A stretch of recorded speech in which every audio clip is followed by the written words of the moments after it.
Cover किया था, काफी फिगर ऑफ स्पीसीज कवर किए थे। उसके आगे हम लोग प्रोसीड करेंगे, जिसमें है एपीग्राम। एपीग्राम क्या होता है? जब हम कोई ब्रीफ में बोलते हैं, कोई चीज बहुत ही संक्षिप्त में बोलते हैं, लेकिन वो बहुत ही ज्यादा बुद्धिमत्तापूर्ण बात होती है। कैसी होती है? विटी सेइंग होती है।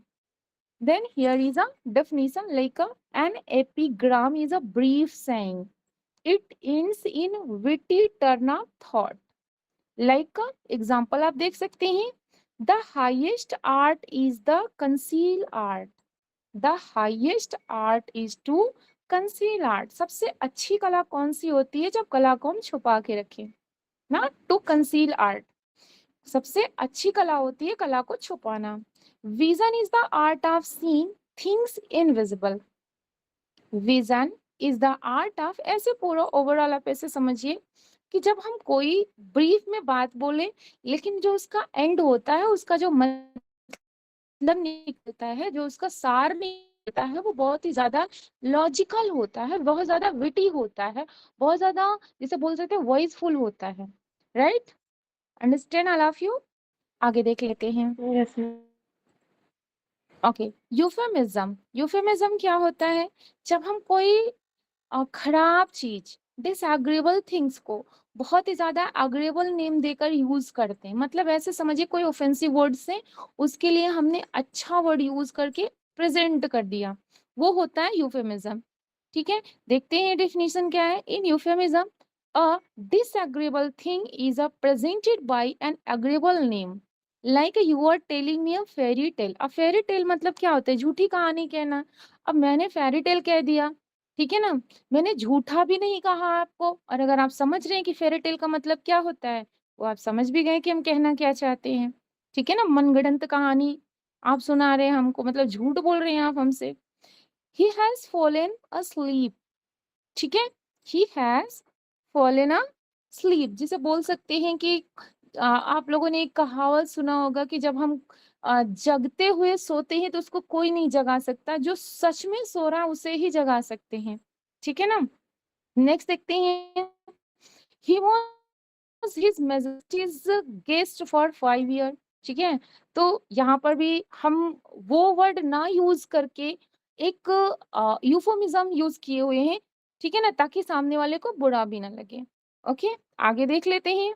एक्सक्लेमेशन क्या होता है? Exclamation is a strong expression of the excess of a particular quality.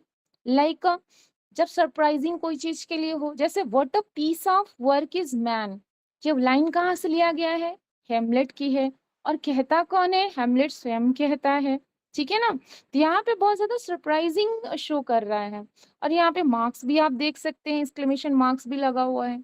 जैसे नेक्स्ट एग्जाम्पल देख सकते हैं, how sweet the moon light sleeps upon this bank. How sweet, बहुत सरप्राइजिंग होकर के हम कोई चीज को शो कर रहे हैं ना। How sweet the moon light sleeps upon this bank. Next देखते हैं, but O for the touch of a vanished hand. ठीक है ना, एक वैनिस्ड जो हैंड है वो क्या किया? टच किया। And the sound of a voice that is still. यहाँ पर भी हम किसको शो कर रहे हैं? थोड़ा सरप्राइजिंग चीज को शो कर रहे हैं।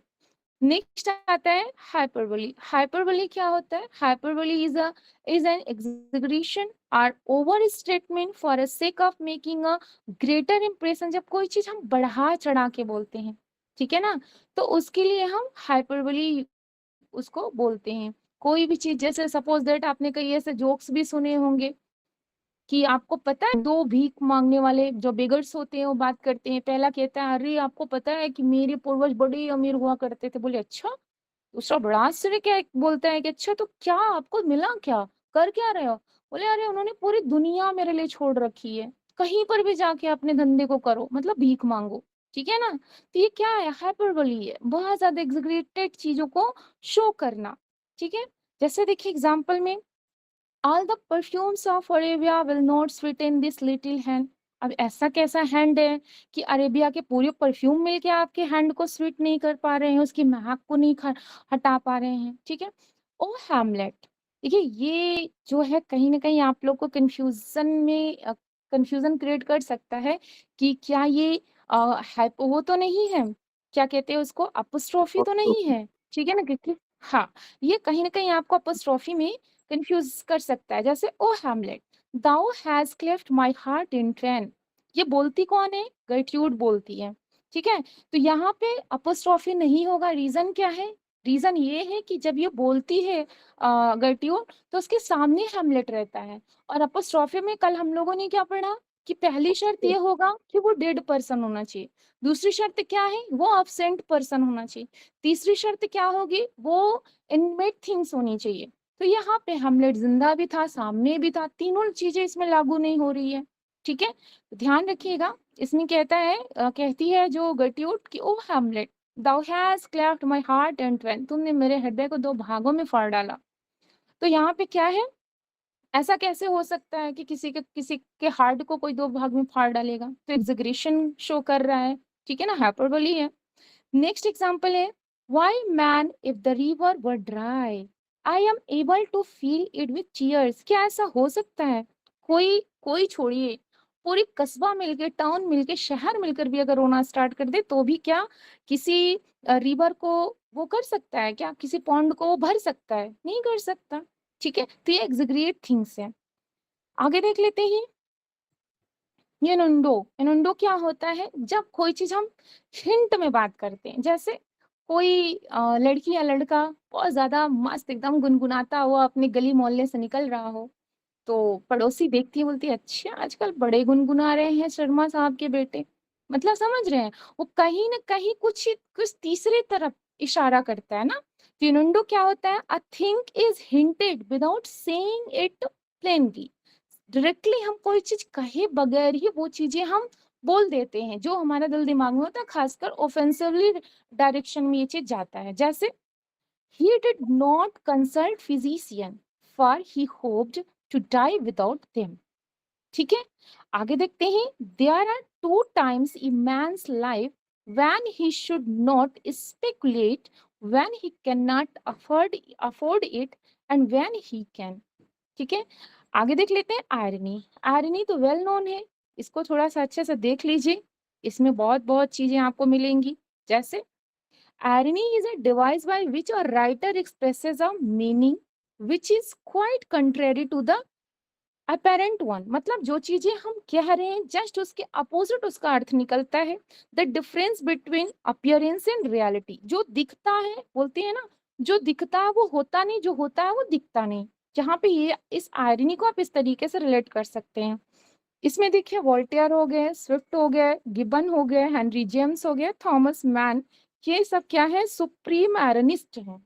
ये बहुत ज्यादा जरूरी है जानना, अगर आयरनिस्ट में चार ऑप्शन दे दिया जिसमें से एक उसमें से हटा दिया, तो जब आप चार, यस, चार लोगों को जानते रहेंगे तब आप एलिमिनेट कर पाएंगे, ओके।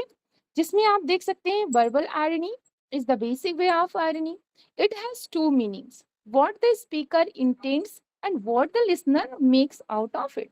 दो मीनिंग्स होते हैं, पहला स्पीकर जो कहना चाहता है, दूसरा जो लिसनर उसको समझ के उसका मतलब निकालता है। दूसरे में क्या आता है, dramatic irony occurs when the character speaks the line and the audience understand in a double sense, okay। कुछ कुछ ऐसे सॉन्ग्स निकले हुए हैं जो डबल मीनिंग में आते हैं, उसमें कहते कुछ हैं लेकिन अगर उसके आप डीप में जाइए, सरफेस लेवल से साइड में जाकर सेकेंडरी मीनिंग निकाले, उसका अलग निकल जाता है, ओके। नेक्स्ट आते हैं, देखिए when the opposite happens of what is intended the result is irony of situation. Example में देख लिखते हैं, I fear I wrong the honorable man whose daggers have stabbed Caesar। ये शेक्सपियर के जूलियस सीजर की लाइन है, ठीक है ना। आगे देखते हैं, et Brutus says he was ambitious, ठीक है। ये सब सारी लाइनें आप लोगों ने बहुत अच्छे से पढ़ रखी होगी।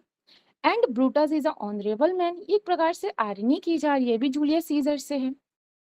लास्ट देख लेते हैं एग्जाम्पल, नो डाउट बट ये are the people and wisdom shall die with you. अब देखिए इसमें भी आयरनी की जा रही है कि ऐसा कहना, तो इसमें कोई शक ही नहीं है कि अगर आप जाते हैं दुनिया से तो आपके साथ बुद्धिमत्ता भी चली जाएगी। ऐसा कभी हो सकता है क्या, बोलते हैं ना कि अरे आप तो बड़े बुद्धिमान हैं, ठीक है ना। तो एक प्रकार से उनके ऊपर तंज कसा जाता है, उनसे आयरनी कही जाती है, ठीक है ना, की जाती है, ओके, तो आज इतना ही रखेंगे। इसमें किसी भी पॉइंट में कोई भी ऐसा कन्फ्यूज़न हो तो बता सक